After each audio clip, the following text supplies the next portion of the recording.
প্রধান উপদেষ্টা ডক্টর মোহাম্মদ ইউনূসের নেতৃত্বে ৭ সদস্যের জাতীয় ঐক্যমত্যের কমিশন গঠন করেছে অন্তর্বর্তী সরকার। কাজ শুরু হবে আগামী শনিবার। কমিশনের মেয়াদ হবে ৬ মাস। এই বিষয়ে একটি প্রজ্ঞাপন জারি হয়েছে। সেখানে দেখা গেছে কমিশনের অন্য সদস্যরা হলেন আলী রিয়াজ, সফররাজ হোসেন, বদিউল আলম মজুমদার, ইফতেখারুজ্জামান আব্দুল মুইত চৌধুরী ও ইমদাদুল হক। তারা অন্তর্বর্তী সরকার গঠিত ৬ সংস্কার কমিশনের প্রধান। এসব কমিশনের সুপারিশগুলো নিয়ে অধিক পর্যবেক্ষণ, পর্যালোচনা ও বিবেচনা গ্রহণ করতে এই ঐক্যমত্য কমিশন গঠন করা হয়েছে।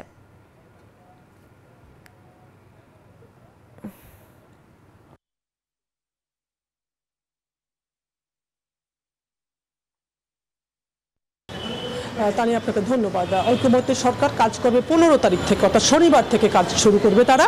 এবং আমরা জানি যে এই অন্তর্বর্তী সরকার গঠনের পরই ঠিক 3 অক্টোবর 6টি সংস্কার কমিশন গঠন করা হয়েছে এবং প্রথম দিকে দুদক, জনপ্রশাসন, পুলিশ এবং নির্বাচন সংস্কার, বিচার বিভাগ সহ 6 কমিশন গঠন করা হয় এবং এই কমিশনকে 3 মাস সময় দেওয়া হয়েছিল।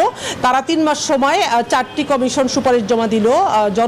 পুলিশ, জনপ্রশাসন সংস্কার কমিশন এবং বিচার বিভাগীয় সংস্কার কমিশন আরও 1 মাস সময় বাড়িয়ে এই মাসের 15 তারিখে সব 6 সংস্কার কমিশন তাদের পূর্ণাঙ্গ প্রতিবেদন জমা দিয়েছিল এবং এই সংস্কার কমিশন জমা দেওয়ার আগে একাধিকবার আইন উপদেষ্টা সহ পরিবেশ উপদেষ্টা রিজওয়ানা হাসানও বারবার বলছিলেন যে এই সংস্কার কমিশন পাওয়ার পর একটি কমিশন গঠন হবে, ঐক্যমত্যের কমিশন, যেখানে প্রধান উপদেষ্টা প্রধান থাকবেন এবং সেটি আজকে গঠন করা হলো। মন্ত্রিপরিষদ বিভাগ থেকে এটির প্রজ্ঞাপন জারি করা হয়েছে।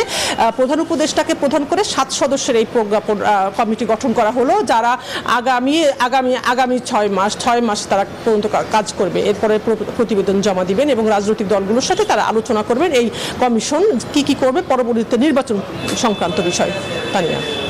ইয়াসমিন, আপনাকে ধন্যবাদ। দর্শক, সচিবালয় থেকে যুক্ত ছিলেন শাহনাজ ইয়াসমিন।